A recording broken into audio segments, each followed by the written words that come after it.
Hello and welcome to SweetSpot DFS. It's your DFS review video for the 2021 Wyndham Championship, where Kevin Kisner is your winner.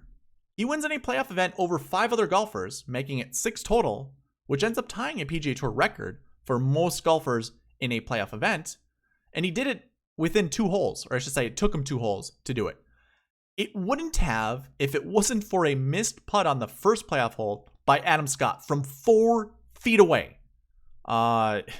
It's pretty par for the course when it comes to Adam Scott's putting, and despite what his 2021 stats say for putting, he's still an awful putter. I mean, how do you miss a 4-foot putt to just clinch the victory? Kisner ended up having like a 4-foot putt, and he didn't miss because the guy's clutch. So congratulations to Kevin Kisner. Congratulations to all of you guys who either had Kevin Kisner in your one and done, had him in your bets, or in your successful DFS lineups. He was one of the anchor plays that I had for the week, so hopefully you were able to tail me or tail any of those guys in the industry that were on him, because it was a successful Kisner weekend. So let's go ahead and get in this thing. I do want to remind you guys there are timestamps in the description below. They're also found on YouTube's progress bar. All you gotta do is hover over that progress bar, skip to whatever part that you want to watch, or watch the whole thing. Up to you guys, but they are there. All right, let's go ahead and get in this thing. We already kind of recapped that there were 6 golfers in the playoff, so you can obviously see, it's a 5-way tie for second place. Kevin Kisner being your winner, and then it drops to 7th place. I don't necessarily. Well, you know what? Let's talk about these guys here. It was a fantastic play. Hopefully, you guys had time to watch the coverage that they had, because Grace birdied the last hole in order to get in this playoff. Siwoo Kim had his chances. I think he birdied 17 to also get into it. Kisner birdied holes 16 and 17 to get to that 15 under mark. And I should actually pull this up too. Here's your total score when it comes to winning this tournament. And we'll stay here actually, just for a short time. Kisner had to birdie 2 of his last 3 holes in order to get to that 15 under mark. Kevin Na, I think, had a chance to win it on 17. He lipped out. I shouldn't say on 17 he had a chance to win. He lipped out a birdie on 17. Could have given him the victory. A lot of things could have happened. Roger Sloan sneaks in there, and he had a birdie putt on the first hole, the first playoff hole, I should say, where he could have taken away, because Kevin Na hit a putt right behind him, like 2 feet, almost the exact same line. If he would have just followed that, boom, it was in. But he doesn't. It was a nice second place finish. And I know a lot of guys, I shouldn't say a lot, but there were a few guys on Twitter that were on Roger Sloan this week. So again, DFS industry was pretty hot when it comes to their picks. Simpson, by the way, hole 18, he ends up finding the bunker by the green, but literally he missed his point by 2 feet. Like, his approach shot, had it land 2 feet to the right, he would have hit off the side hill and it would have went closer to the pin. Now, he had to make birdie regardless in order to get in this playoff, but he was just barely off. You could say that with some of these guys. Russell Henley leading this tournament all basically 71 holes. I mean, he was tied for the lead during the end, but he was at the top of the leaderboard the entire tournament. Bogey's the last. He had a putt off the green, so he was on the fringe. Hits it 4 feet by, basically 5 feet by, and then misses that 5-footer coming back. Almost the exact same putt Adam Scott missed. So obviously there's something on that side of the green that just didn't look good to those golfers. But it's unfortunate. It's kind of sad. A lot of us were on Russell Henley. He was on the thumbnail for the strategy video, which is usually my favorite golfers of the week. And yeah, it's just, it kind of sucks. Like, I wanted Henley to win. It would have been his first victory since 2017, but gets a 7th place finish, which is just 1 shot behind the leader, that is. And it's, kind of heartbreaking. And then we also see Webb Simpson up there. That's no surprise. If you're on PrizePicks and you followed me, I hit the under on the 11.5 projection, because this is Webb's tournament.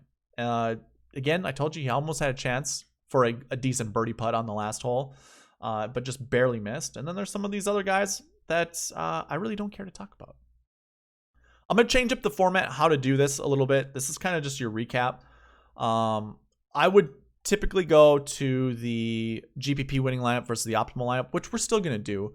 But first of all, what I want to do is hopefully you had a chance to tally me when it came to my PrizePicks selections, as well as my my favorite DFS plays.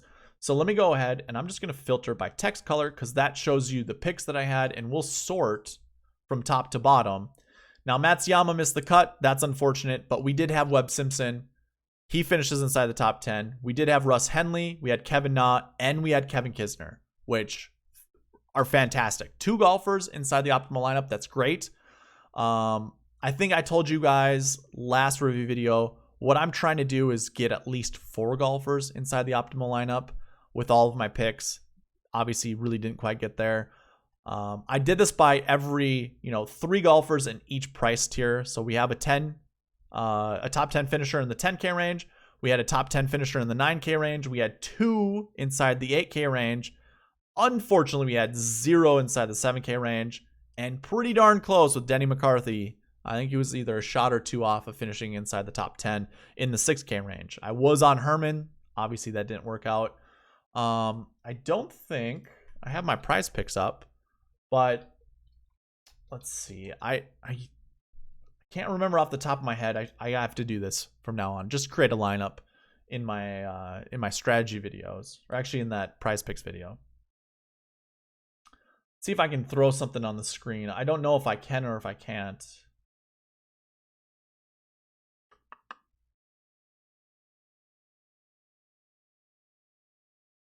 Here, let me throw this up here. Okay, so here are my past entries. Let's see.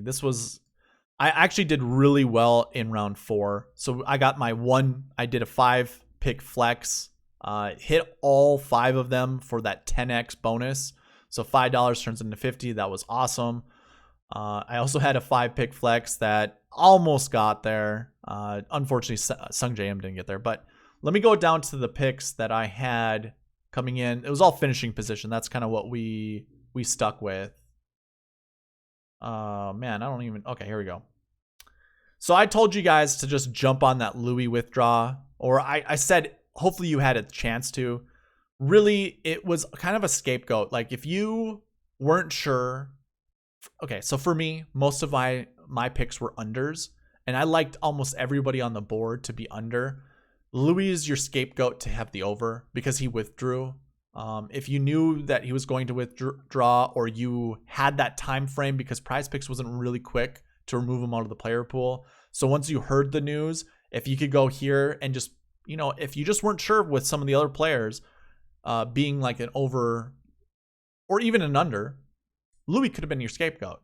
And then it changes like your 4-pick power down to a 3-pick power.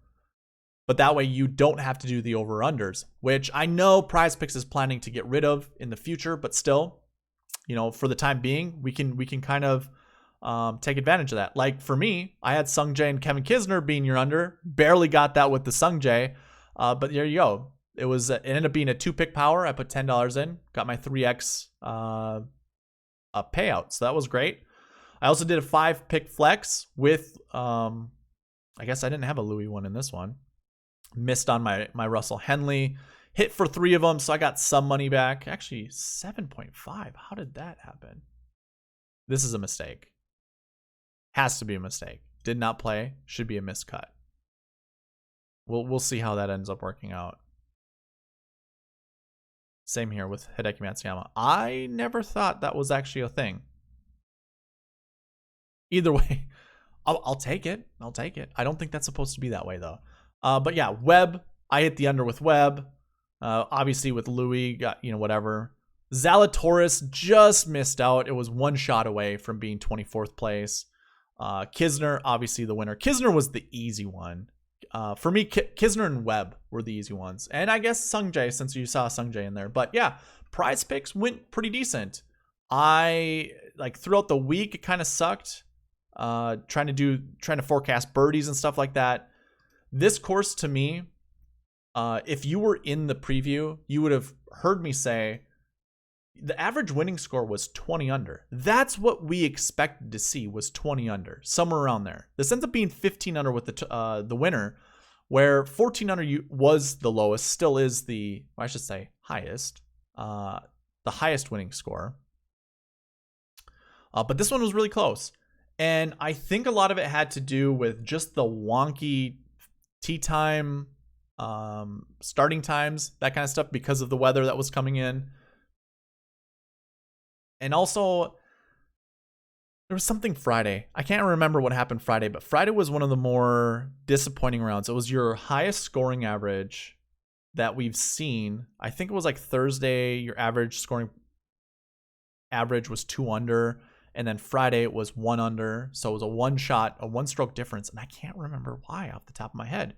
But either way, this course, for whatever reason, played tougher. And what I had heard is because of the rough. When the rough gets wet, that Bermuda gets a little bit gnarly.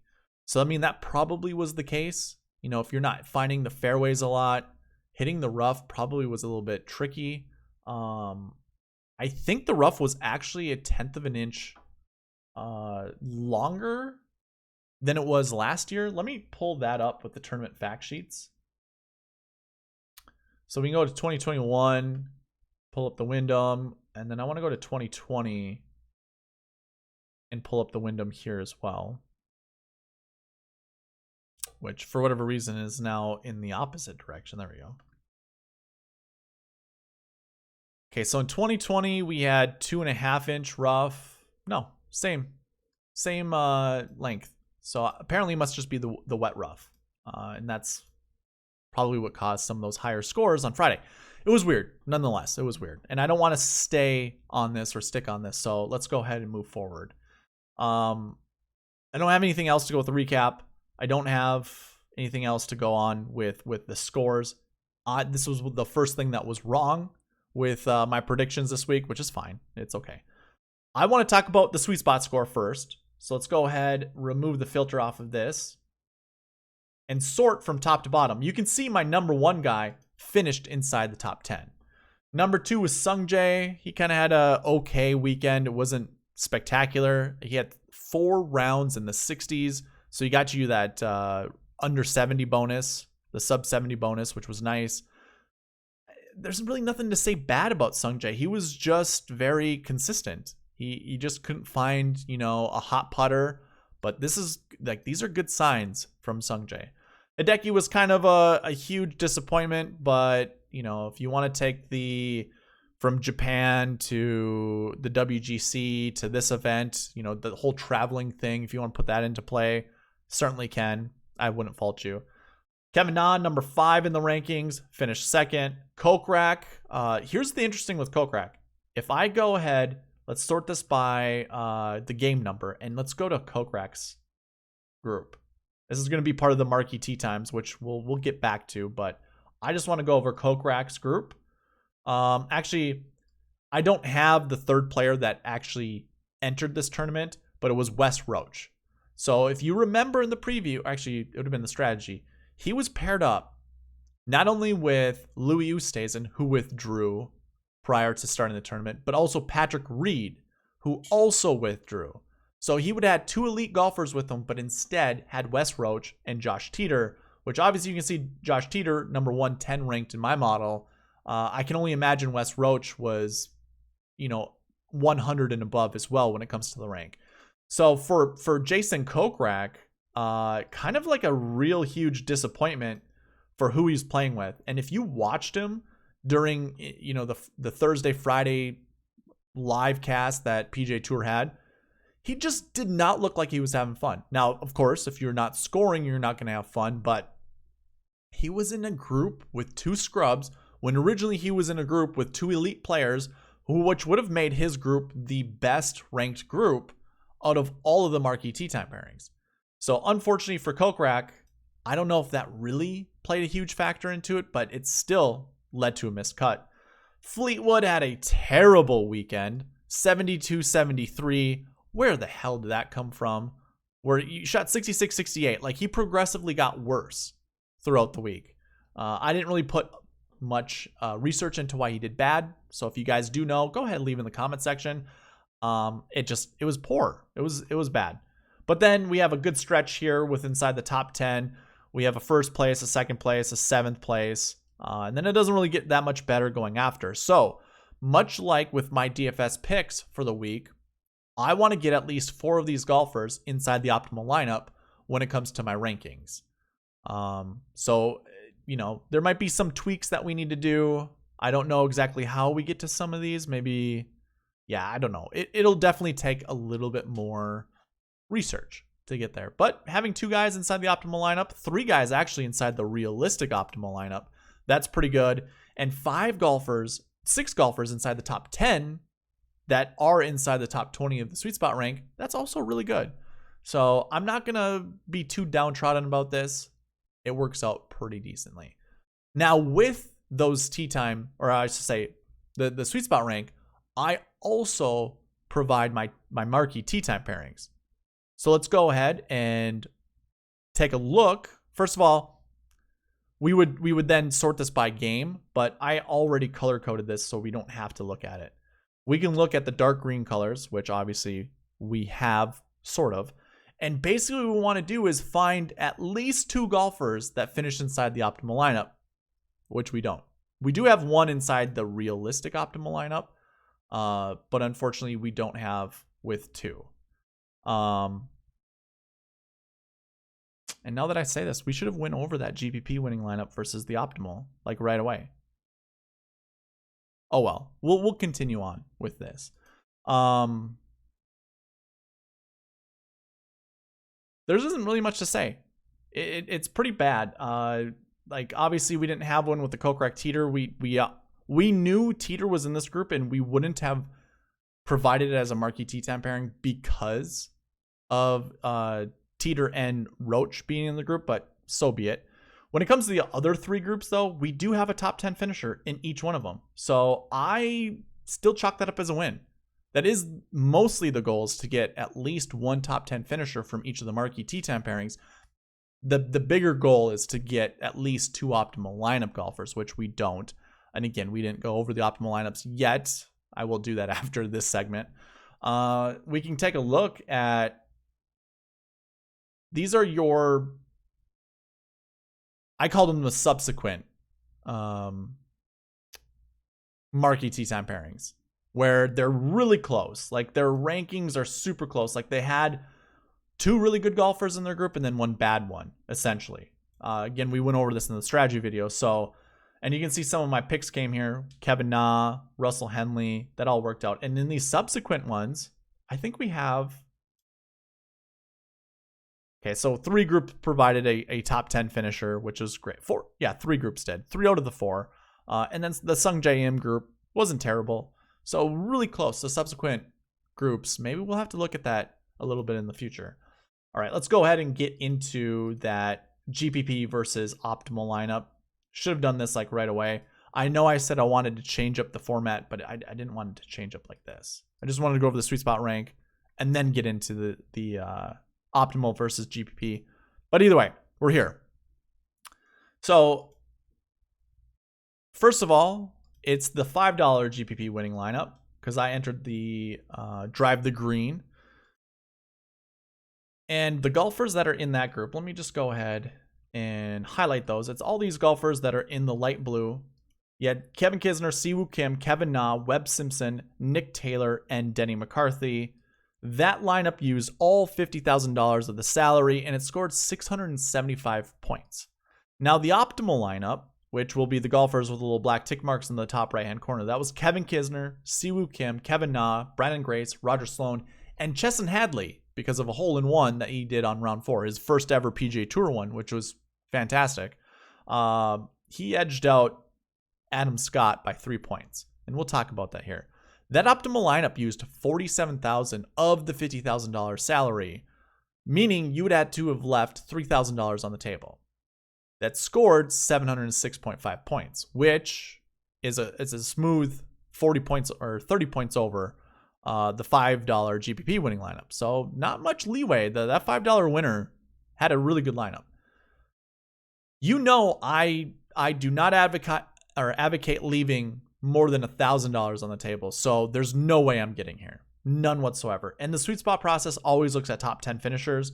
So yeah, optimal lineup, one golfer finished outside the top 10, but I want the realistic optimal, which is the best 6 golfers within $1,000 of that $50,000 mark.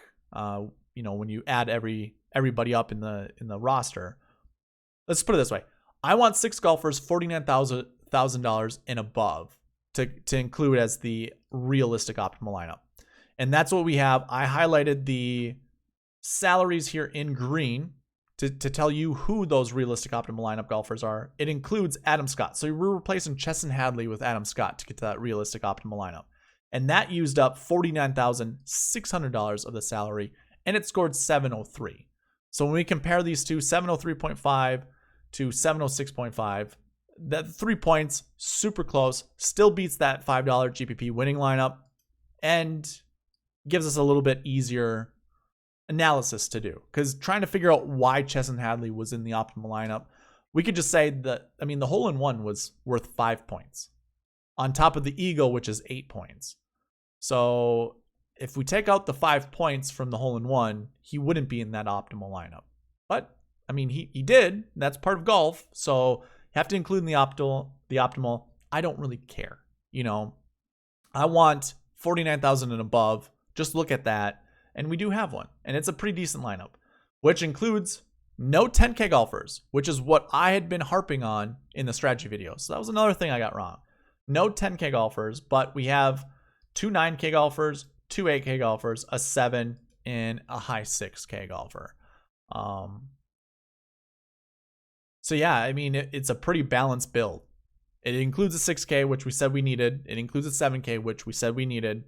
I said you need a 10K. That wasn't the case. You added another 8 and another 9. If we wanted to try to figure out, the winner had a 10K golfer for that GPP, that is. A 10, 9, 2 8s, and 2 6s. Denny McCarthy was really easy to get to with 6,400, and he was a golfer. He was one of my picks in the 6K range. So that's awesome. I did play some Nick Taylor, not a lot, but either way, you could have done a 10. We could have included a 10 and a 6. We could also probably put in a 7 if we wanted to, right? We replace Nick Taylor with Roger Sloan, get the 13 extra points. Let's see, how would we do this? Would be here, put in Roger Sloan, these 3 for sure. See, 1, 2, 3. That would be 6 golfers.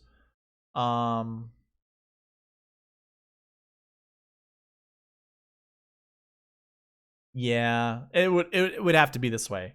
Otherwise, we get rid of Kisner and put in Grace to get to 49,000 to get that 7K golfer, and that just doesn't work. So, like always, whenever I talk about strategies, there is the possibility, there's a percentage that whatever the bucket system says might be a little off. And what I mean by that, if you follow the bucket system, it's all about percentages. What is the percentage that this golfer is going to play in, or this golfer is going to finish inside the top 10? And it's really not the player, it's the bucket. What is the percentage of the bucket will finish inside the top 10? And when it comes to salaries, guess what? 7K did finish inside the top 10. Just wasn't, it wouldn't be a part of the optimal lineup if we tried to put a 10K golfer in there. Or if we followed the rules, we wouldn't be able to roster that. So that's something else to think about, right? There are 10 golfers inside the top 10 usually. This week, whatever, there are 14. Plenty of 7Ks, 1 10K. So we could have gotten there, but it wasn't a part of the optimal lineup. So, yeah, didn't work out. Either way, let's move on.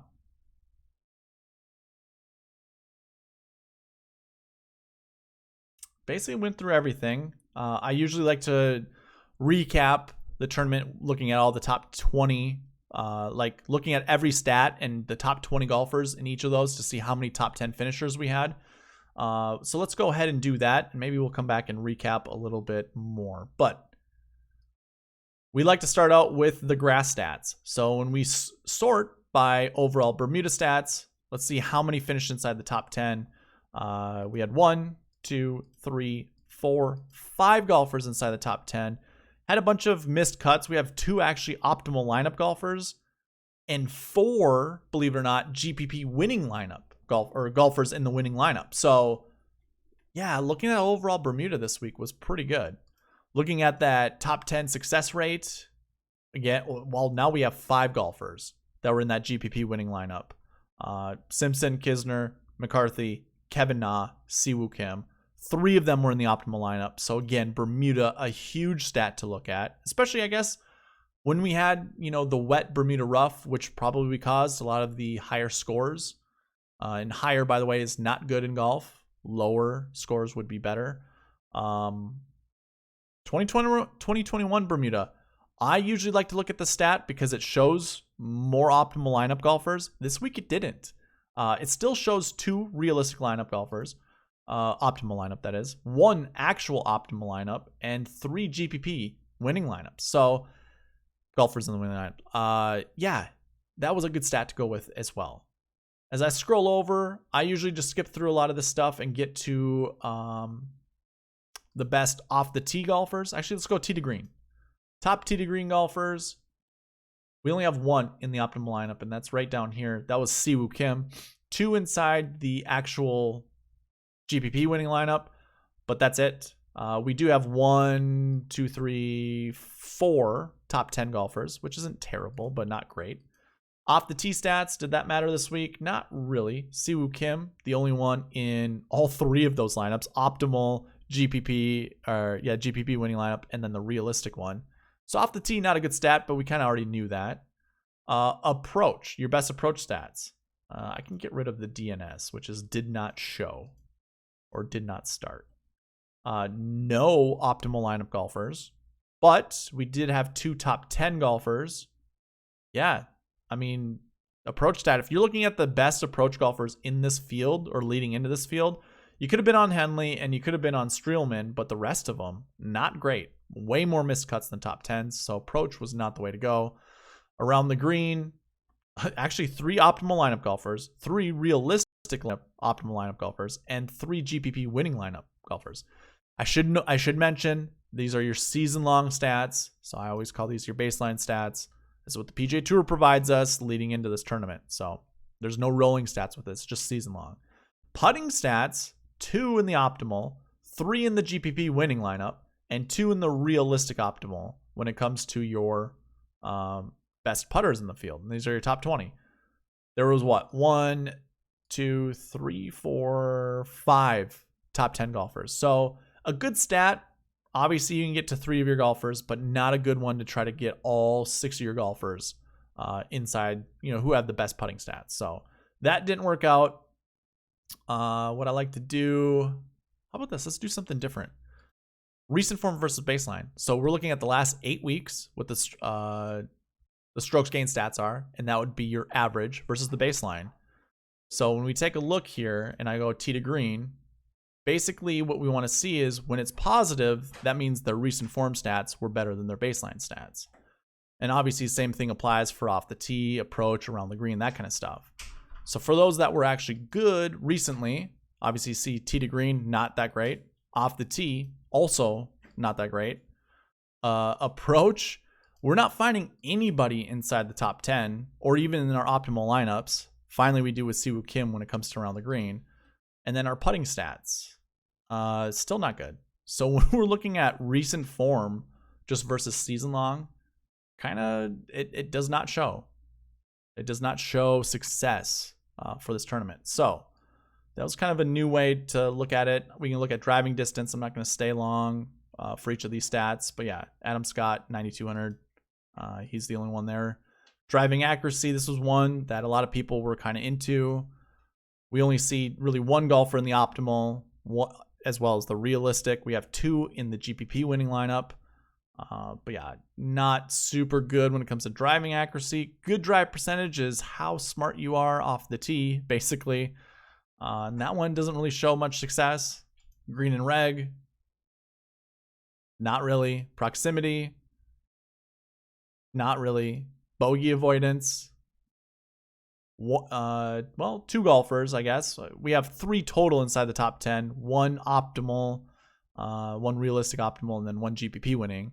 So not terrible. Birdie or better, that actually didn't show up either. So this is crazy. When we go through all these stats, for all of these stat categories that I'm going through, and this is your 1 putt percentage within 3 to 5 feet, actually, it's really your make percentage, 3 to 5 feet, 5 to 10 feet. 5 to 10, not terrible. Still not telling. 10 to 15, same thing. We can look at our 1 putt percentage just in total. It was okay. 1 putt from 5 to 10 feet.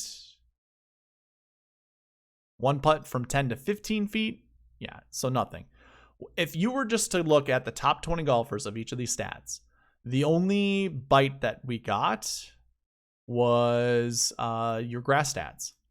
So it was only overall Bermuda, which actually got to go the other way around, which we saw the most, optimal lineups and top 10s. Actually, it was the top 10%, right? Success. Yeah, we had 5 GPP winning lineups from here. Same applies. Well, we had 4 realistic optimal lineup golfers and 3 optimal lineup golfers. So yeah, grass stats were definitely the way to go this week, which is super interesting. I shouldn't say super interesting. I know this is usually what I follow, but just to see like strokes gain stats not really matter that much when it came to this tournament, at least for season long, or even if we were comparing recent form to season long, that didn't really show up. Yeah, it's super interesting. And throughout this, I was kind of trying to think, what else can I cover when it comes to this? I can go ahead and sort this by finishing position from top to bottom. We can look at the shot shapes that are here. Like I had told you in the strategy video, or actually in the preview video, don't get too caught up on the shot shape. There weren't many forced ones. Hole 18 on Sunday definitely required a draw into the green to get it close. No surprise, Kevin Kisner won.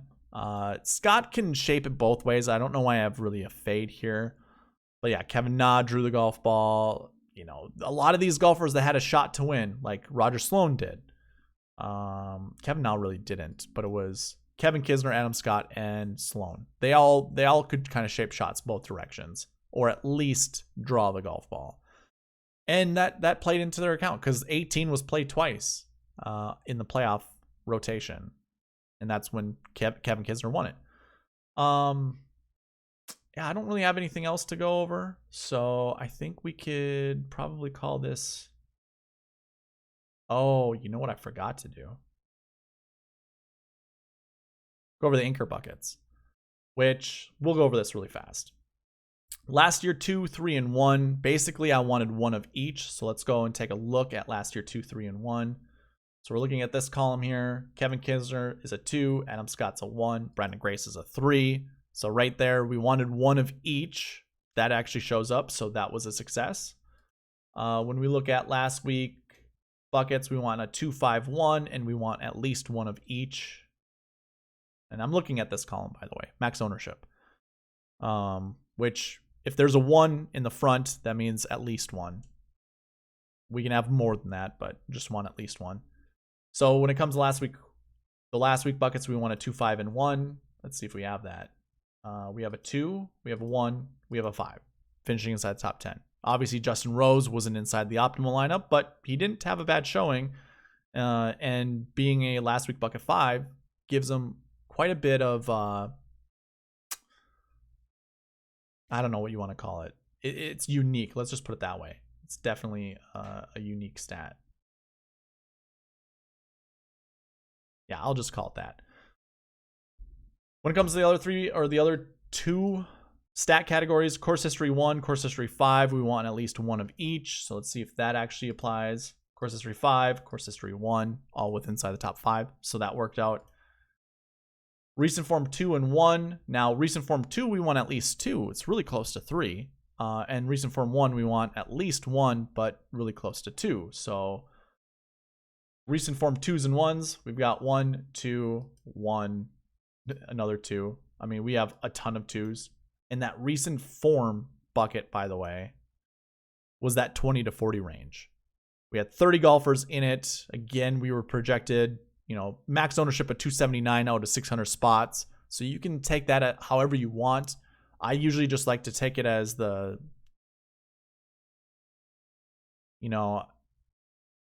I would say you want at least one, you want at least two in your lineup. So you could have six, or a lineup with 6 recent form 2s, and you could do that a bunch of times all the way down. That gives you 40 lineups you can create with all recent form 2s. And then you have basically 40 more golfers you could pick in the 60, because I always do everything by 100 lineups. So the 60 remaining lineups, you could do, one more if you wanted. Well, 40 more, that is. I don't like to look at it that way. I like to equal it out as much as possible. So 279 means at least 2 in each of my 100 lineups, and then mix up the remaining 79. So I will put basically, of those 100 lineups, 79 of them will have 3 recent form 2s. So hopefully that wasn't confusing, but you certainly could have gotten there. You couldn't create 6. Or you could, never mind. So there were 6 recent form 2s inside the top 10, inside the top 7, really. So you could have went that route if you wanted to.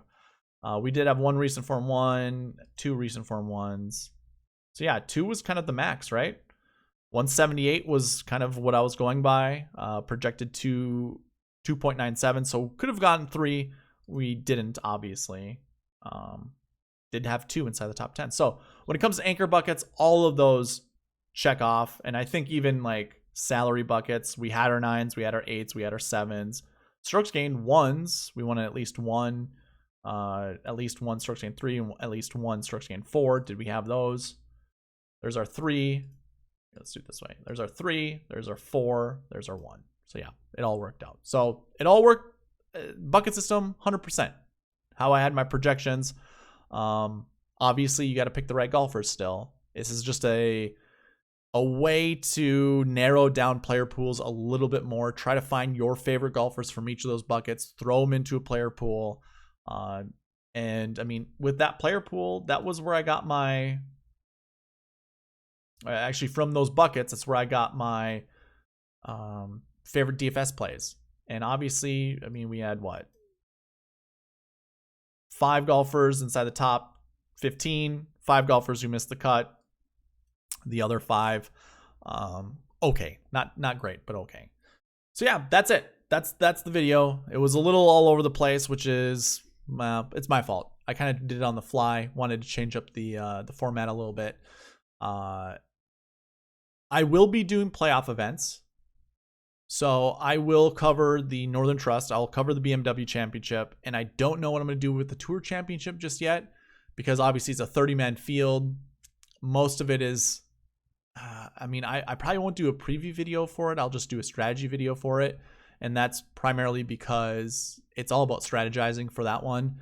So that one will probably have one less video. Obviously, I'm doing these PrizePicks videos, which I am kind of retooling, trying to make those even shorter.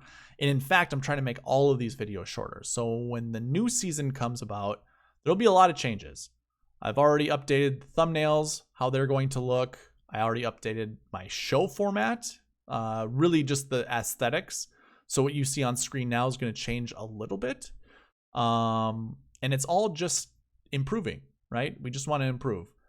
I'm also still trying to create that database, and I shouldn't even say still. I am still creating that database. I shouldn't say try. I'm on to golf courses now, which I'll provide all that information. And really, it's just to have the most comprehensive database possible. That's why it's been taking so long. That and summer is extremely busy. Life is busy. Haven't been able to really get into it, but still slowly working on it. I could create a database with just results in it, and we could just look at all the results, but I want to pair that up with all of the other tables that I have that I want to create.